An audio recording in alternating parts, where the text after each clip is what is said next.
Good morning. Welcome to ask spoken English academy. मी आरती वाके एक नवीन video घेऊन तुमच्या समोर आले आहे.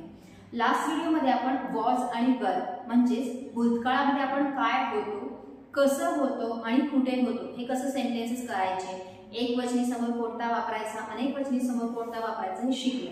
आज आपण त्याचे जर निगेटिव्ह सेंटेन्सेस करायचे झाले तर ते कसे होतात ते बघणार आहे. यू नो व्हेरी वेल, जेव्हा आपल्याला निगेटिव्ह सेंटेन्स करायचं असतं तेव्हा आपण एकतरी नॉट किंवा नो हा शब्द यूज करत असतो आफ्टर एव्हरी हेल्पिंग वर्ब और मॉडल ऑक्झिलरी वर्ब.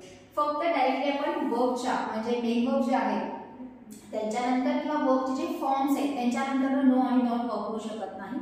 एकतरी हेल्पिंग वर्ब किंवा मॉडल ऑक्झिलरी वर्बच्या नंतरच आपल्याला वापरायचे. आणि वॉज आणि वेअर हे काय आहेत, हेल्पिंग वर्ब्स आहेत जे की आपण भूतकाळामध्ये वापरतो की आपण काय होतो. आता जेव्हा आपल्याला निगेटिव्ह सेंटेन्स करायचे तेव्हा आपल्याला नो किंवा नॉट यूज करायचे. म्हणजे भूतकाळामध्ये आपण काय नव्हतो, कसे नव्हतो किंवा कुठे नव्हतो या अर्थाने सांगण्यासाठी वॉज हा एकवचनी आहे आणि वेअर हे अनेकवचनी आहे. सो जिथे जिथे एकवचनी करता असणार आहे तिथे आपल्याला वॉज यूज करायचा आहे आणि जिथे अनेकवचनी करता आहे तिथे मात्र आपल्याला वेअर यूज करायचे आहे. पहिल्यांदा आपण प्रोनाउन सोबत बघूया की कसा आपण त्याचा वापर करू शकतो. डायरेक्टली जर तुम्हाला वॉज आणि वेअरच्या नंतर नॉट नको असेल तर आपण त्याचे शॉर्ट फॉर्म पण करू शकतो. जसे की फक्त एनटी हा प्रत्यय लावायचा आहे आफ्टर एव्हरी हेल्पिंग वर्ब, तो त्याचा काय होणार आहे, शॉर्ट फॉर्म होणार आहे निगेटिव्ह साठी. जसे की आय वॉज नॉट, मी नव्हते. इन्स्टेड ऑफ वॉज नॉट आपण वॉजंट पण यूज करू शकतो. आय वॉजंट, मी नव्हते. प्रत्येक वेळेस तुम्हाला हाफ ऑफ द सेंटेन्स दिलेला आहे, तुम्हाला फक्त ऍड करायचा आहे एक शब्द जेणेकरून तो सेंटेन्स कंप्लीट होणार आहे. फक्त आपण हाफ सेंटेन्स पहिल्यांदा बघूया, नंतर कंप्लीट सेंटेन्स बघूया. वी वेअर नॉट किंवा वी वेअरंट, आम्ही नव्हतो. यू वेअर नॉट किंवा यू वेअरंट, तू नव्हता. यू वेअर नॉट, यू वेअरंट, तुम्ही नव्हता. He was not, he wasn't, तो नव्हता. She was not, she wasn't, ती नव्हती. इट वॉज नॉट किंवा इट वॉजंट, ते नव्हतं. दे वेअर नॉट किंवा दे वेअरंट, ते नव्हते. दिस वॉज नॉट किंवा दिस वॉजंट, हे नव्हतं. दीज वेअर नॉट किंवा दीज वेअरंट, हे नव्हते. That was not, that wasn't, ते नव्हतं. आणि दीज वेअर नॉट, दीज वेअरंट, ते नव्हते.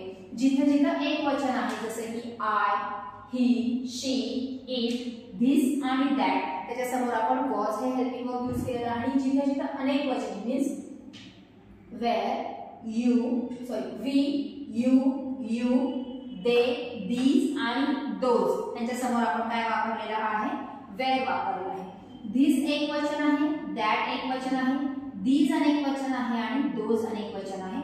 त्यामुळे त्याच्या समोर आपण तसंच यूज केले.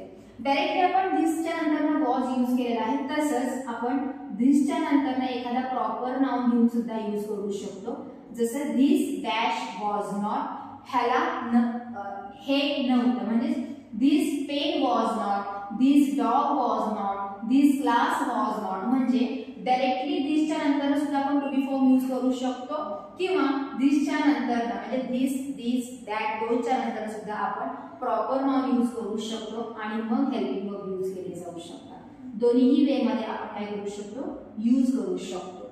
आता हे झालं प्रोनाउनच्या संदर्भात की एकवचनी प्रोनाउन असेल आणि अनेकवचनी असेल तर व्हॉट अबाउट द नाउन्स. जसे की सूरज वॉज नॉट, सूरज नव्हता किंवा Suraj wasn't. Radhika was not किंवा राधिका वॉजंट, राधिका नव्हती. कॅमेरा वॉज नॉट किंवा कॅमेरा वॉजंट, कॅमेरा नव्हतं. चेअर वॉज नॉट किंवा चेअर वॉजंट, खुर्ची नव्हती. हे झालं एक वचन. ते जर अनेक वचन झाले तर कसे होतील, गर्ल्स वेअर नॉट किंवा गर्ल्स वेअरंट, मुली नव्हत्या. प्लेयर्स वेअर नॉट किंवा प्लेयर्स वेअरंट, खेळाडू नव्हते.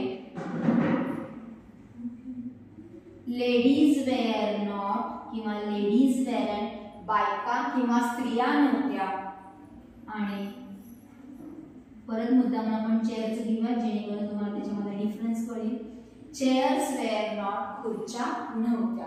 म्हणजे काय होतं किंवा कसं होतं किंवा कुठे होतं हे सांगण्यासाठी. म्हणजेच after was where we can use object directly or verb I N G सुद्धा यूज केलं जातं. पास्ट कंटिन्युअस टेन्सचा जर आपल्याला वापर करायचा असेल तर क्रियापदाला आयएनजी प्रत्यय लावावा लागेल. आणि जर बेसिक कन्सेप्ट छोटे छोटे वाक्य तयार करायचे असेल तर आपल्याला फक्त ऑब्जेक्ट यूज करायचा आहे.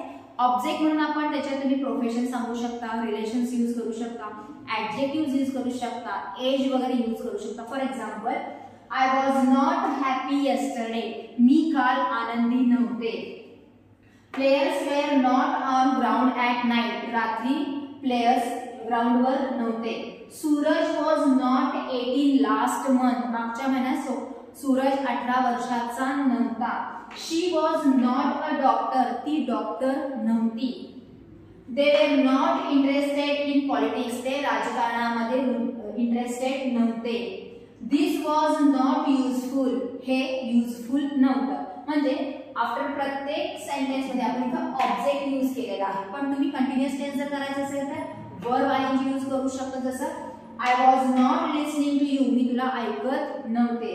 We were not playing on Sunday, आम्ही रविवारी खेळत नव्हतो. जसं की लिसनिंग आणि प्लेइंग आपण क्रियापद वापरायला. Means we can make both the sentences by using object or using verb I N G. जेव्हा आपण ऑब्जेक्ट यूज करणार आहे तेव्हा तो असणार आहे सिंपल पास्ट टेन्स मधला सेंटेन्स. आणि जेव्हा आपण वर्ब आयएनजी यूज करणार आहे तेव्हा असणार आहे तो पास्ट कंटिन्युअस टेन्स.